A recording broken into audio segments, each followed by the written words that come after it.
Well, it doesn't offer us anything we don't already have. We can today go to Brussels and beg to be able to change our welfare system in the way that we want. Indeed, we've done that, and the answer is no.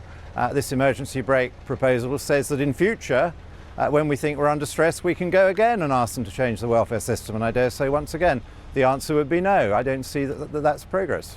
It does demonstrate, though, doesn't it, that solutions or efforts are being made at finding solutions? Doesn't at all. It shows us that they're not taking it seriously. The United Kingdom wishes to control its own welfare system. We raise very large sums of taxation to pay welfare benefits. We in Britain, the electors and Parliament, should be able to decide how many people we pay and how much we pay them.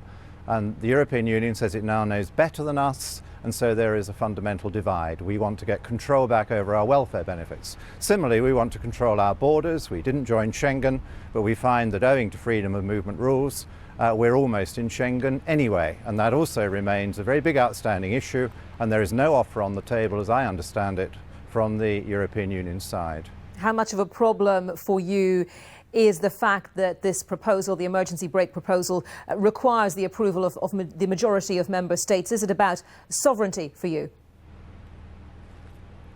We need to make our own decisions. This is about raising very large sums of money in taxation to pay benefits, and British people have a sense of fairness, and they think that people should have worked here and lived here for a bit before they get certain kinds of benefits, and the EU doesn't agree.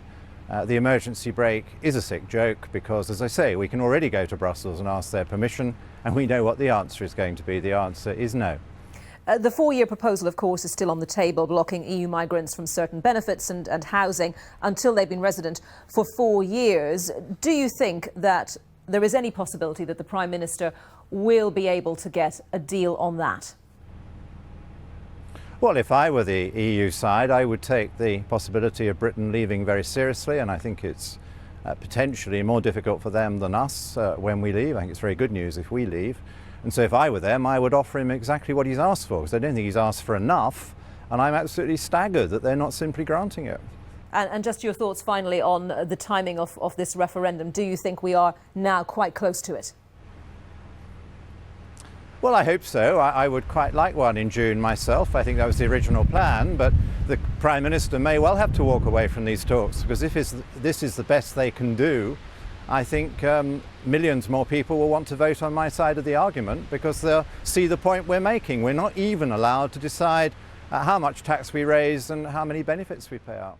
You didn't frankly have the balls to put country before party.